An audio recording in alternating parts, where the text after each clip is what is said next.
Now at 9, we'll hear from the Better Business Bureau about a Missouri-based moving company that received an F rating. Plus, we look into concerns about an increase in stray animals in Knoll, Missouri after the Tyson plant closing.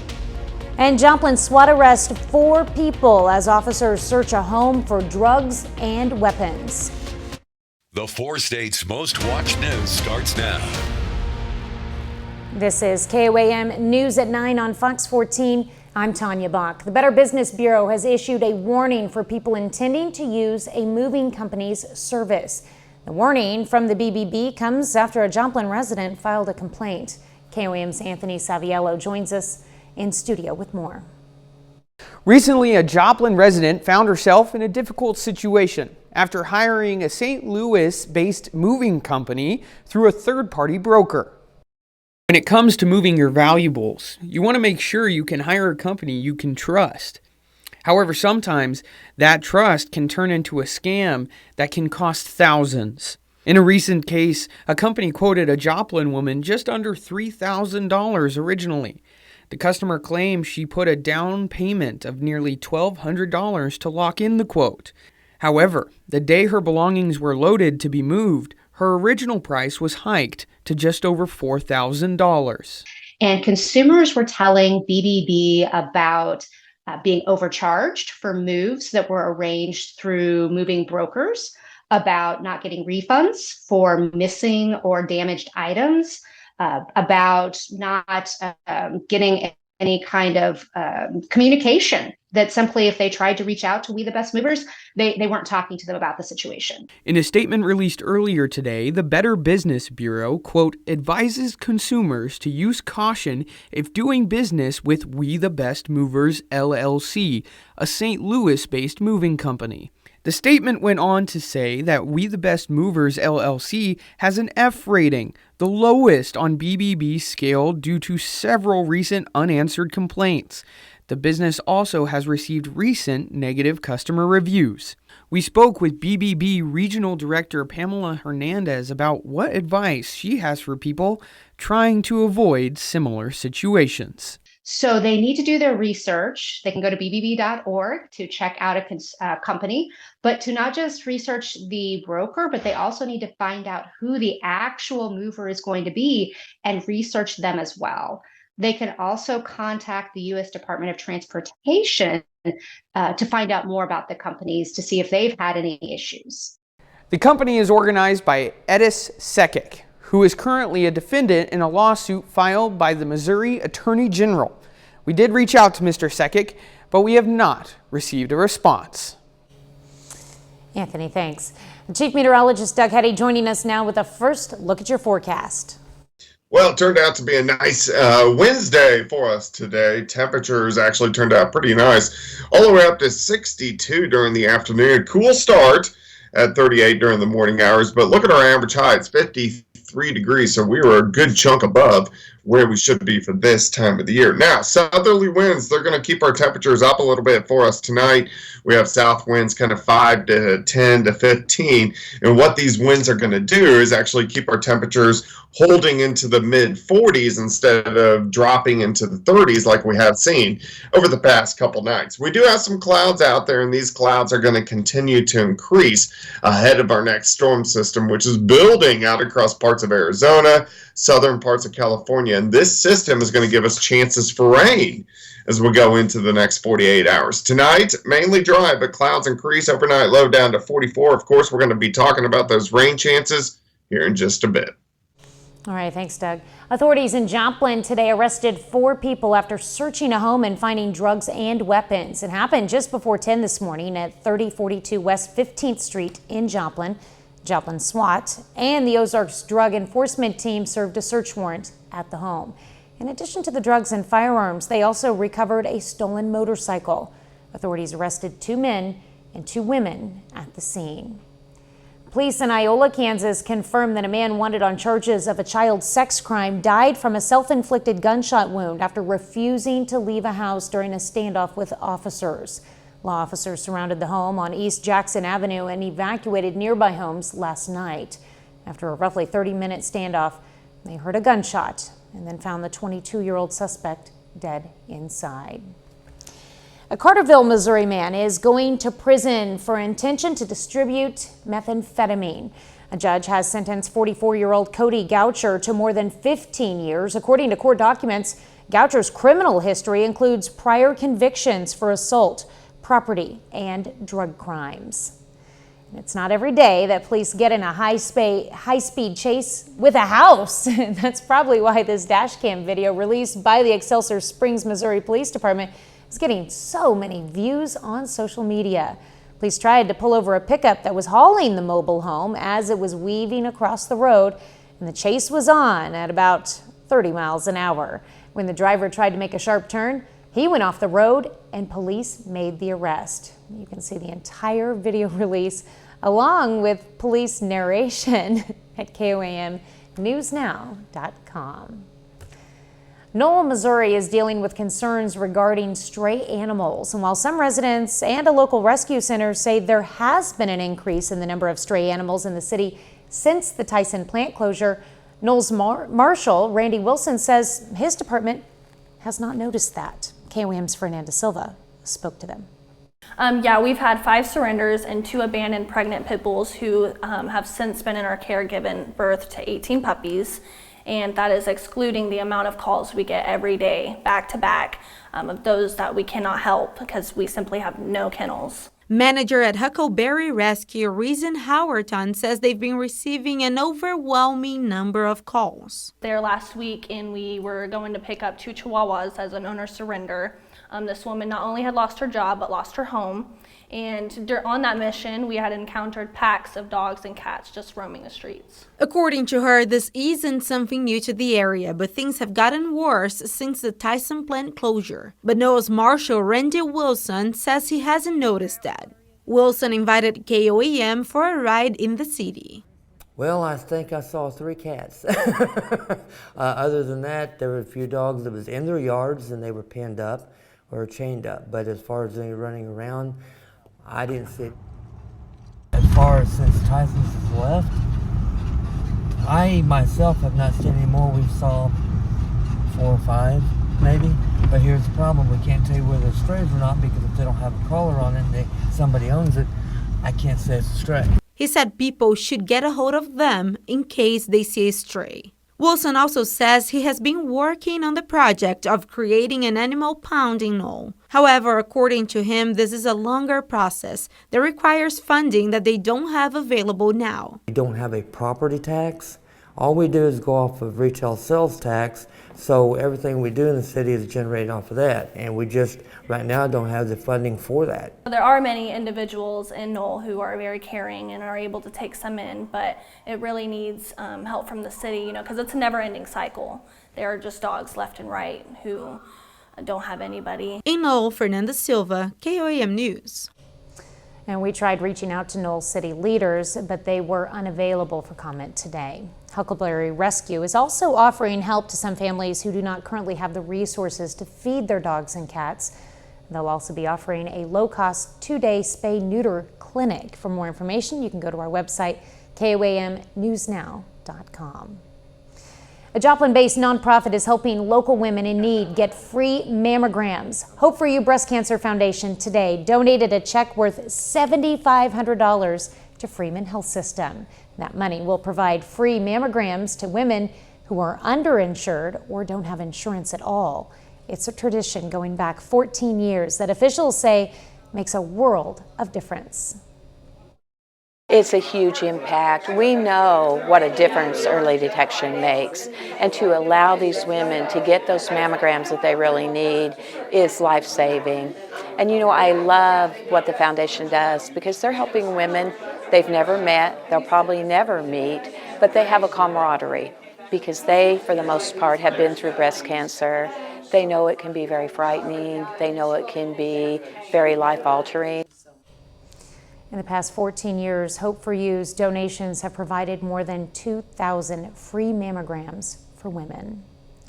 The Spiva Center for the Arts in Joplin is showcasing the work of some local artists. The center today hosted the opening reception for its Happy Walls exhibit.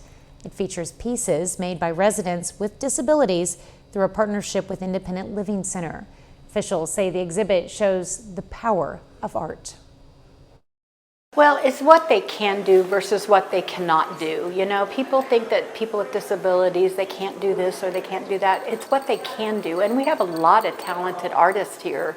And, you know, it's just a blessing that they can do things instead of what they can't do. What I have on my phone, I kind of research things for all kinds of different projects. I like to go on the internet and get some inspiration. So, yeah.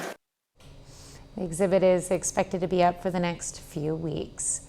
Coming up, a look at the gender health gap as healthcare providers warn men need to do more to take care of themselves. In a new study, oncologists at Washington University in St. Louis found low-dose radiation may help people with heart issues. In tests with mice, researchers discovered the therapy appears to improve heart function in various forms of cardiac failure. They say more research is needed to understand radiation's effects on the human heart. When was the last time you went to your doctor? Your gender could determine your response, with men less likely than women to see their healthcare provider. Sue Guzman takes a look at the gender health gap and why health experts say it's critical men take more steps to protect their well-being.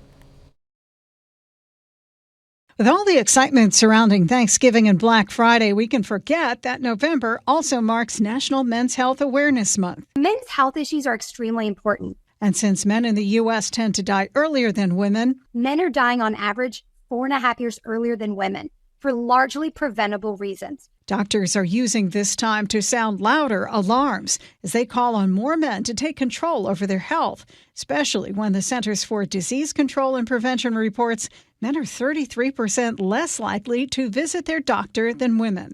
Common misconceptions about men's health are that you're going to feel bad if you have something wrong with you, or that you don't need to go to the doctor until something is terribly wrong. And these impact men in a negative way. According to the CDC, the leading causes of death for men of all races include heart disease and cancer. But with many men failing to get routine checkups, other medical issues may fly under the radar until it's too late. Early detection of a health problem could lead to earlier treatment and chip away at the gender health gap. Over 10 million men globally are facing prostate cancer diagnosis. Testicular cancer is the #1 cancer in young men. And across the world, 1 man dies of suicide every minute of every day. Besides actually going to doctors, physicians say it's critical more men adjust their lifestyles to prevent falling victim to other health issues. Quit smoking, exercise, eating a healthy diet, making sure that your sugars are well controlled, that your blood pressure is well controlled. All of these things work to creating a healthier, happier you. Suka. Well, Doug is next with a complete look at your forecast, and later the CJ Classic rolls on. We'll have highlights from today's matchups.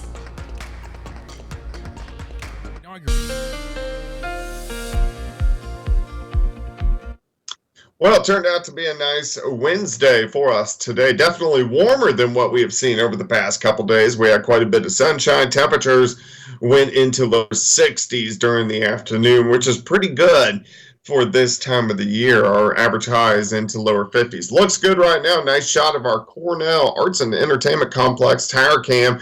This is downtown looking northeast. Of course, it's dark, but overall looks pretty good. Look at our temps over the past 36 hours. Yesterday, only into lower 50s. Today, we went into lower 60s, so it's been a little bit warmer. And for us tonight, we're only going to be dropping back into the lower 40s for overnight lows. But the winds are going to be picking up. Look at this. Our wind gusts by morning are going to be 25 upwards to 30 miles per hour. And the winds kind of stay, we can call it breezy / windy all day long for us. Tomorrow, we're going to have those winds gusting anywhere from 20 upwards to 30 miles per hour. So not super windy, but definitely above that breezy limit ahead of our next storm system. And with that storm system, we're already starting to see some mid and upper level clouds, which are starting to roll through the region.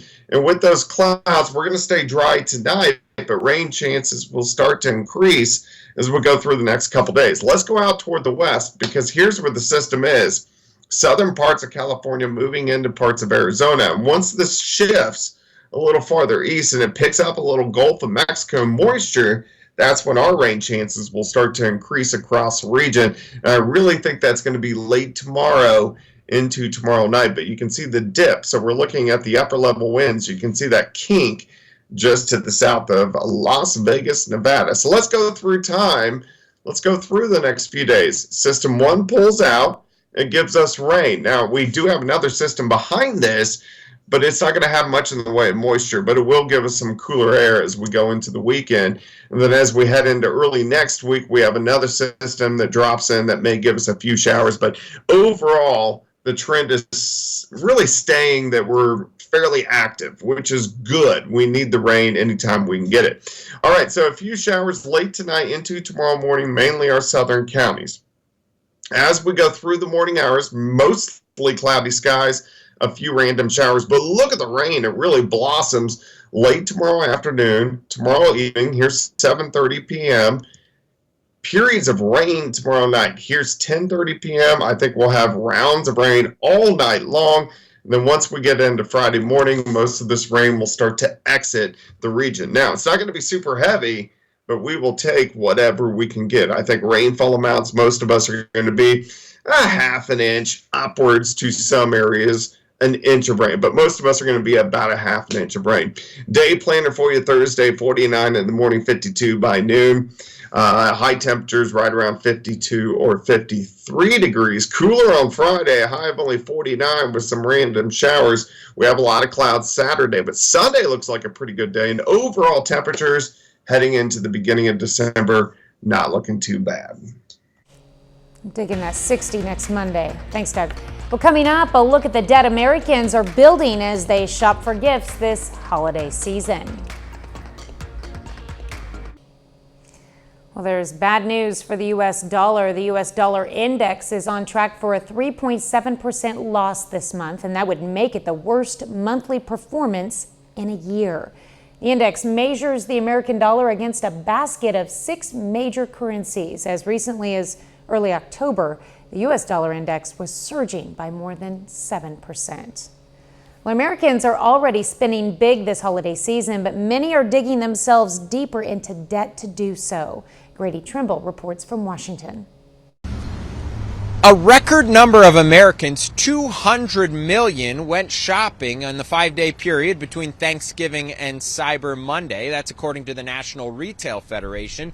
They also found that on average, people spent a few bucks less than a year ago. And new data suggests that Americans are racking up more and more debt, not just on credit cards, but also thanks to the growing popularity of buy now, pay later. The new numbers from Adobe show that buy now, pay later contributed to $940 million in online spend this Cyber Monday. That's up a whopping 42.5% from last year.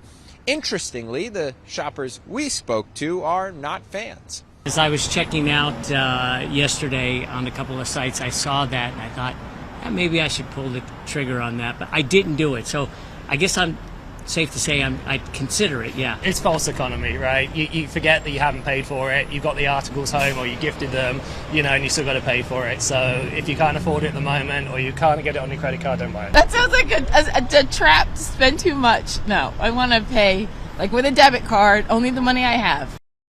Shoppers spent a record $12.4 billion this Cyber Monday, an increase of almost 10% compared to a year ago. But that doesn't mean everything's rosy this holiday shopping season. The Fed says credit card debt is as high as it's ever been, and the rate at which people are falling behind on monthly credit card payments is also up. We also got a new read on consumer confidence on Tuesday. It found that it ticked up slightly from October, but only because October's reading was revised way down to the lowest number since last summer. So a mixed bag of economic data as shoppers spend this holiday shopping season. In Washington, Grady Trimble, Fox Business. Up next, Chiefs tight end Travis Kelce isn't just making a name for himself on the football field anymore. We're going to learn how he's dipping into Taylor Swift's world with a chart-topping hit. It isn't lonely at the top for Taylor Swift. The guy on the Chiefs is also making #1 hits. According to Billboard, Fairy Tale of Philadelphia, Travis Kelce's duet with his brother Jason has reached #1 on both the rock digital song sales and holiday digital song sales charts. The song debuted 2 weeks ago. The day after its release, it had already topped the iTunes charts. Who would have thought? 30 more minutes of news, weather, and sports is coming your way. How cities across the country are dealing with a surge in homeless encampments. Plus, a Kansas hospital is among dozens hit with a ransomware attack causing issues for patients. You're watching the 4 states' most watched news. This is KOAM News at 9 on Fox 14. I'm Tanya Bach. Hamas released more hostages today, one of whom is expected to be a U.S. citizen. Israel's also releasing an additional 30 Palestinian prisoners. The extended ceasefire is set to expire after this most recent exchange, although intense negotiations are underway to continue the truce even longer. Well, facing mounting pressure from local communities, politicians are under fire to relieve the escalating homeless encampment crisis taking over major cities across the country. Fox News correspondent Lauren Green explains. With temperatures dropping, more people are flocking indoors. But for the hundreds of thousands of the nation's homeless, proper shelter can be hard to come by. I don't know where I'll go. Last year, the federal government recorded more than 580,000 people experiencing homelessness. Rising numbers of unhoused people are causing more encampments to pop up in cities across the country, sparking backlash from residents and businesses in impacted communities. Citizens register complaints with their politicians. The reaction has to be fast and swift and reduce visibility in order for politicians to sort of relieve that political pressure. The uproar is causing more local governments across New York City, Denver, Los Angeles, and beyond to shell out big bucks to break down the camps. The rates of sweeps are increasing. We're not trash, we're people. But while many people in the dismantled camps are offered services, advocates say the sweeps don't keep people off the streets, citing how there aren't enough shelters for everyone, and how those with severe mental health disorders and drug addictions may refuse treatment. And with winter quickly approaching, unhoused people are at higher risk of experiencing frostbite and hypothermia. Advocates say you can help by donating healthy food and warm clothing to your local shelter this season. Lauren Green, Fox News. Well, a cyber attack on a healthcare chain is affecting hospitals and patients from half a dozen states, including Kansas. In a statement, Ardent Health System said it first became aware of a ransomware attack on November 23rd, and its technology team proactively took its network offline.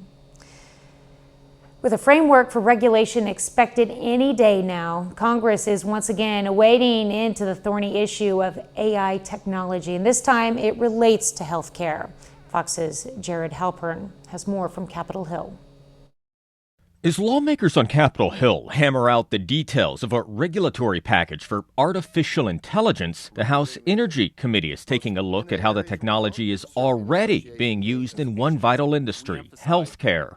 Both Republicans and Democrats on the committee say they support the use of AI technology to save lives and help reduce workloads for doctors and nurses, but the GOP raised concerns about how to keep user data safe, both in and out of the doctor's office. How are we ensuring this data is secure and ensuring that consumers have full control over this information? And Democrats had concerns of their own, centered around exactly who has been controlling the technology and how to make it available at low cost to those who need it the most. The resources, the massive resources, are really in the hands of a handful of very large high technology companies. The medical sector needs to be a partner in this as well. The biggest tech companies would likely have some of their AI work restricted under any new regulatory proposal, leading some to push back, claiming their main goal in the healthcare space is to help patients, not maximize profits. We want to improve patient health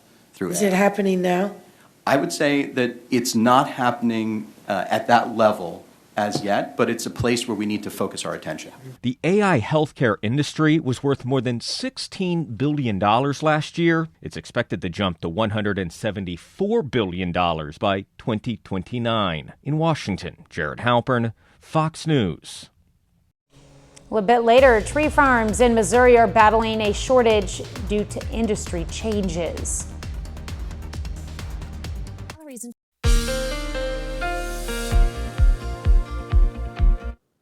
Well, it turned out to be a nice Wednesday for us today. Definitely warmer than what we have seen over the past couple days. We had quite a bit of sunshine. Temperatures went into low 60s during the afternoon, which is pretty good for this time of the year. Our average high is into lower 50s. Looks good right now. Nice shot of our Cornell Arts and Entertainment Complex tower cam.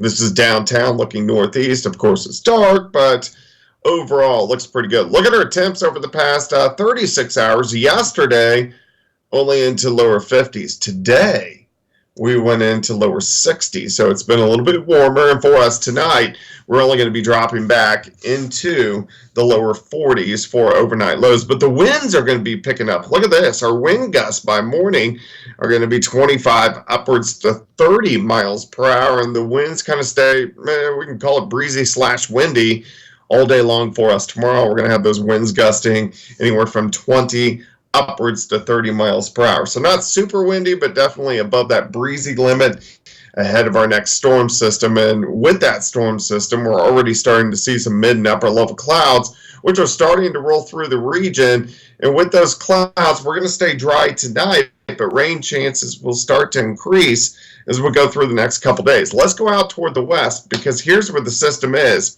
Southern parts of California moving into parts of Arizona. And once this shifts a little farther east and it picks up a little Gulf of Mexico moisture, that's when our rain chances will start to increase across the region. And I really think that's going to be late tomorrow into tomorrow night. But you can see the dip. So we're looking at the upper level winds. You can see that kink just to the south of Las Vegas, Nevada. So let's go through time.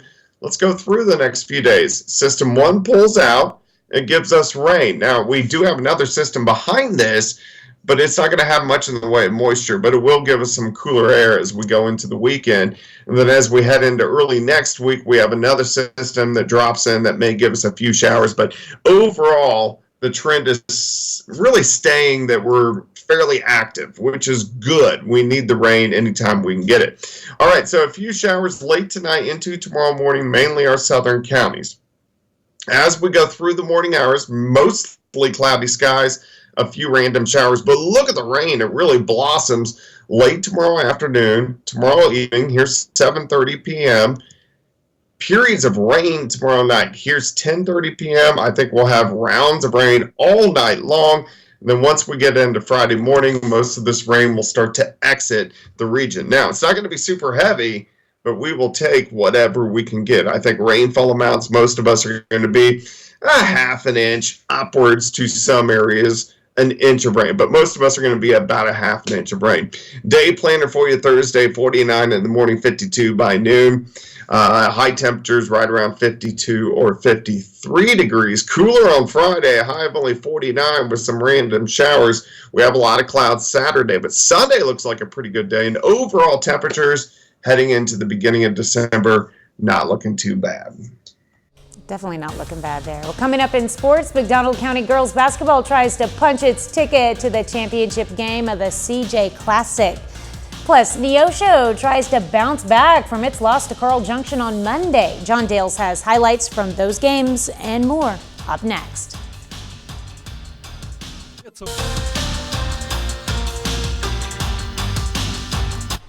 It's day 3 of the CJ Classic girls basketball tournament. We already know Carl Junction will play for the championship tomorrow night.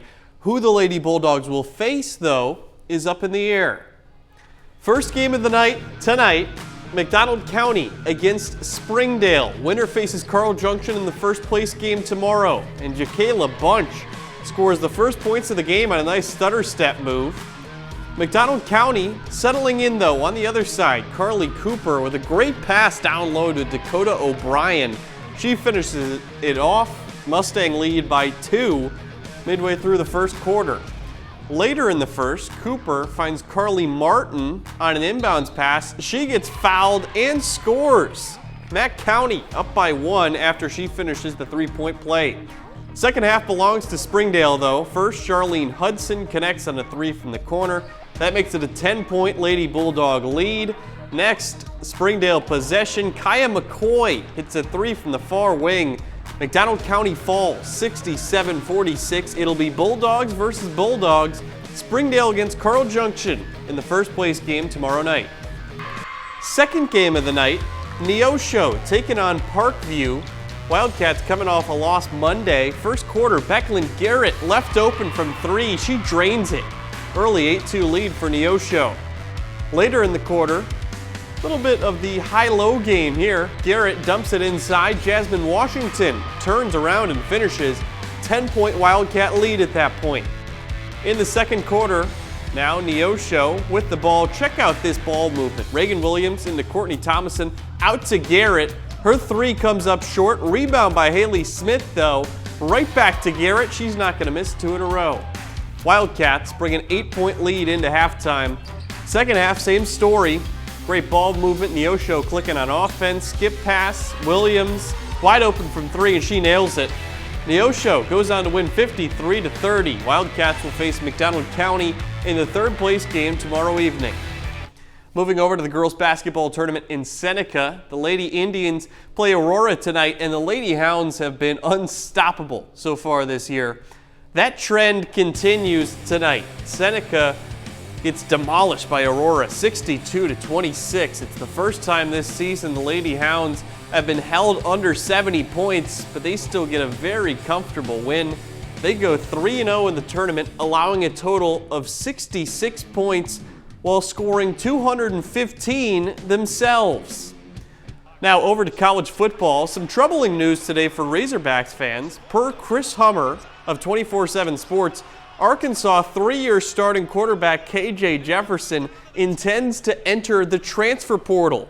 Following this news, Jefferson did post on his Instagram story, "I haven't made my decision yet," and quote, if he does intend to enter the transfer portal, this comes the same day U of A is finalizing plans to bring back former head coach Bobby Petrino as its offensive coordinator. Back to that Carl Junction girls basketball tournament. Going to be a very fun game in that first place game. We've seen Carl Junction be really good all season so far, all week in that tournament. Springdale looks very good. They have full court pressure that I think is going to challenge them. A lot of exciting games this week already, definitely. And you guys did great coverage so far. Appreciate that.